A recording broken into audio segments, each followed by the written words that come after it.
ये सब क्या है राधा रानी? आभूषण इनके पुरखों के थे, इसलिए उनका चित्र इनके हृदय में अंकित था। इसलिए उन्होंने बड़ी ही सरलता से उनका चित्र बना लिया। और ये, किंतु इन्होंने तो उन आभूषणों को चुराया था, इसलिए उनका चित्र बनाने में ये असहज और असमर्थ रहे। क्षमा, मुझे क्षमा कर दीजिए राधा रानी, मैं लोभ में आ गया था।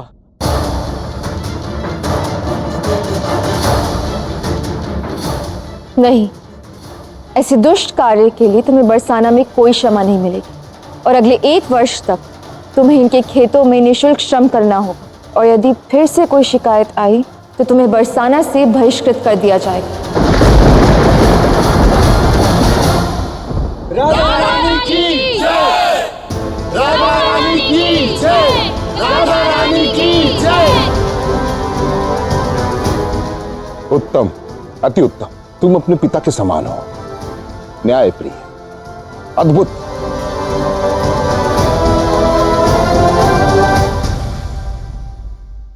सभा समाप्त हुई।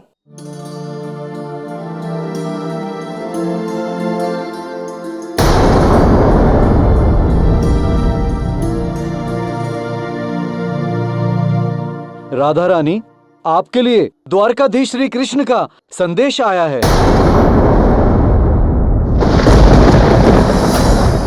क्या? मेरे कृष्ण, द्वारकाधीश का प्रथम संदेश?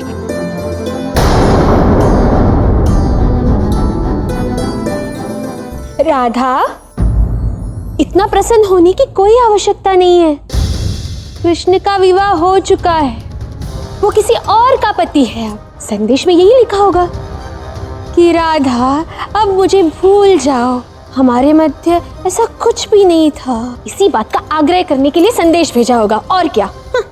लिखा कुछ भी हो, मेरे लिए तो यही पर्याप्त है कि मेरे कृष्ण का संदेश है।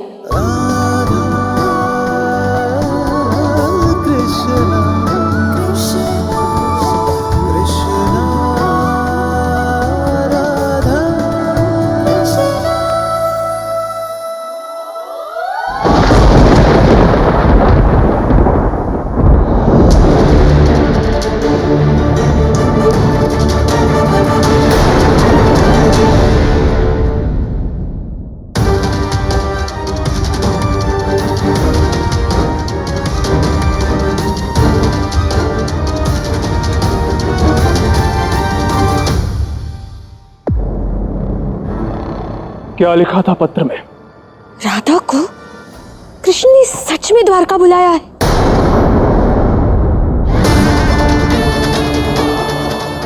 तो मैं उचित था। इसका अर्थ वो सच में राधा को लेने आ रहा है, किंतु मैं ऐसा कदापि होने नहीं दूंगा।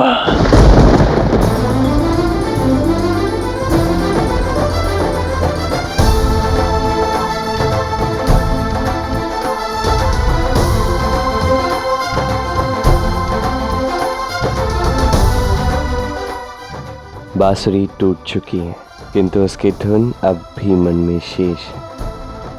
ये चित्र उसी का प्रतीक है राधा। राधा, अब नियति तुम्हें स्वयं द्वारका बुला रही है। मैं जानता हूं तुम तब तक नहीं आओगी जब तक मैं तुम्हें नहीं बुलाऊंगा। अब मैं तुम्हें बुला रहा हूं। द्वारका आओ राधे। रुक्मिणी ने स्वयं कहा है कि जब तक राधा नहीं आती तब तक हमारा ये विवाह संपूर्ण नहीं हो सकता।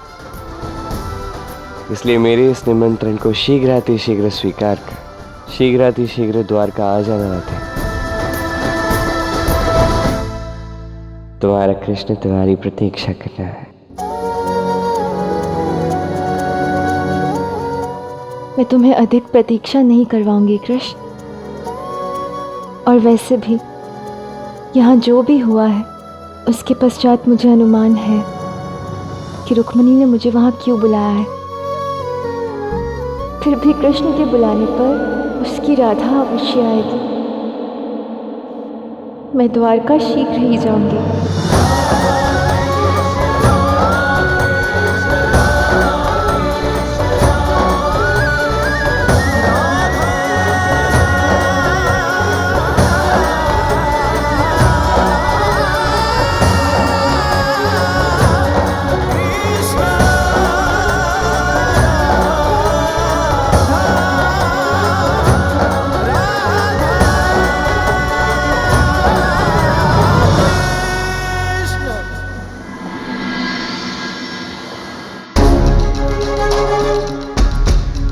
राधा रानी, वहां जाना उचित नहीं होगा। और नहीं तो क्या, कृष्ण ने बुला लिया और राधा सुध-बुध खोकर चल दी उस ओर। नहीं राधा, तुम अपने पति को छोड़कर उस कपटी कृष्ण के पास नहीं जाओगी। बाबा, कृष्ण के विवाह की विधियां पूर्ण नहीं हुई हैं और रुक्मिणी ने आग्रह किया है कि वो मेरे बिना विधियों को पूर्ण नहीं करेगी। आप तो महापंडित है ना बाबा, आप तो समझते हैं कि किसी का भी विवाह अधूरा रहना इतना बड़ा दोष है। विवाह जैसे पवित्र बंधन को तो पूर्ण होना ही चाहिए ना। वो और इस घर का क्या राधा? एक बहू होने के नाते इस घर के प्रति तुम्हारे कुछ कर्तव्य हैं और वे सभी कर्तव्य अधूरे रह जाएंगे। तुम ऐसे कैसे जा सकती हो राधा? फिर बरसाना का क्या राधा रानी? इसका दायित्व तो कौन संभालेगा? आप बाबा। ऐसा हो सकता है कि कुछ लोग आपसे भावनात्मक बातें कर इस उपाधि और दायित्व को लेने का प्रयास करें। इसलिए आपको मुझे वचन देना होगा कि जब तक मैं नहीं लौटूंगी, बरसाना की मुखिया आप ही रहेंगे। पुनः सोच लो राधा रानी, क्या वहां जाना आवश्यक है? हाँ बाबा, आप निश्चिंत रहिए, मैं शीघ्र ही लौट आऊंगी। अब मैं समझ गई राधा ऐसे अचानक क्यों जा रही है। बड़ी बड़ी बातें करना बहुत सरल है कि बरसाना का दायित्व मुझे कृष्ण ने दिया है, मैं इसे अंतिम श्वास तक निभाऊंगी और ना जाने क्या क्या। किंतु अब देखो, उसी बरसाना का दायित्व छोड़कर राधा जा रही है। जानते हो क्यों अयन? क्योंकि दिव्य द्वारका के सुख भोगने से। अब बरसाना का अन्न इसे सूखा लगने लगा है, यहाँ का बिचौना इसे कष्टदायक लगने लगा है, वहां के सुख संसाधनों का लोभ इसे पुकार रहा है। द्वारकाधीश कृष्ण की द्वारका जाकर वहां का राजसी सुख भोगना चाहती है ये राधा।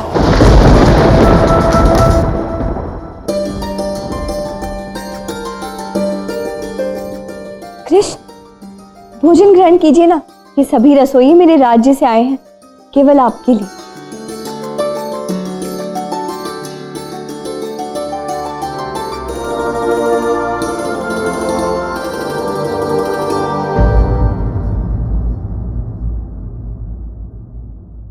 आओ भाभी, भोजन ग्रहण कर लीजिए। रुक्मिणी ने आज 56 भोग बनवाए। क्यों रुक्मिणी? आप लोग खाइए ना। आओ।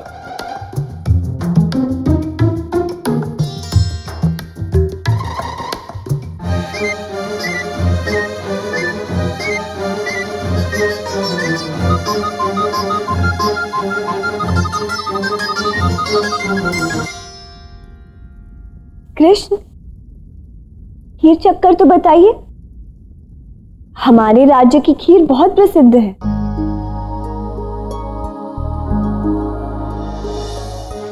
जी।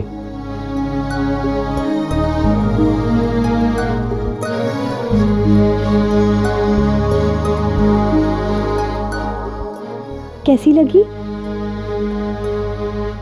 रुक्मिणी, मैं दाव को देखकर तो ये कह सकता हूं कि सारे पकवान अति स्वादिष्ट बने, किंतु ये खीर इतनी अच्छी नहीं बनी।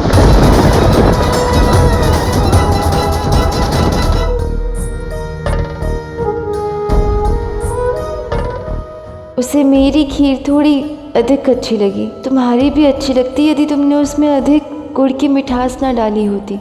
तुमने उसमें इलायची भी डाली थी, उसकी मात्रा अधिक थी। महाराज, मैंने आपसे कहा था ना कि इसमें इलायची मत डालना। कृष्ण, आप चिंता मत कीजिए, अगली बार से मैं स्वयं ही खीर बनाया करूंगी, कम गुड़ और बिना इलायची वाली। रुक्मिणी, राधा की बनाई खीर की मुख्य और गुप्त सामग्री है उसका प्रेम। मुझे विश्वास है तुम शीघ्र ही उसे समझ जाओगे।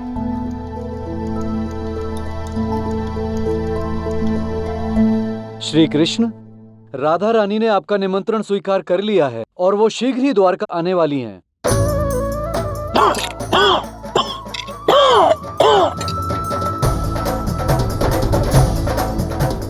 ये तो बहुत ही शुभ समाचार है।